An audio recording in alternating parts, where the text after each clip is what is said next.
Good evening. Primary school pupils as young as 4 are being asked to choose the gender they most identify with before starting school. In a letter from Brighton and Hove City Council that's been sent to parents, they're asking them to support your child to choose the gender they most identify with.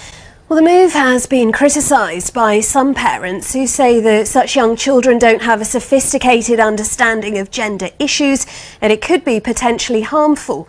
But the council defended its actions as a response to the requests of families. I would say that 4's far too young to be asking that question, and it complicates the scenario that doesn't need to be complicated. I just thought it was a bit odd. I didn't think it was a question that needed to be asked so early in life. I'm afraid this is symptomatic of what's going on across the country. Gender issues, gender identity, sexual issues are being foisted onto 4 and 5-year-olds. For heaven's sake, let's give these children a childhood. We can deal with these problems later in life.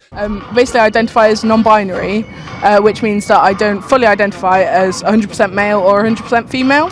The form sent to parents of 4-year-olds starting school had a gender section, then underneath the following 2 sentences. We recognise that not all children and young people identify with the gender they were assigned at birth and may identify as a gender other than male or female. Plant the seed into a child at the age of 4 that you can choose your gender if it's different than how you were created. And then you get to the college level where what you see there is the propagandizing of these students to the point where, well, whatever you want it to be.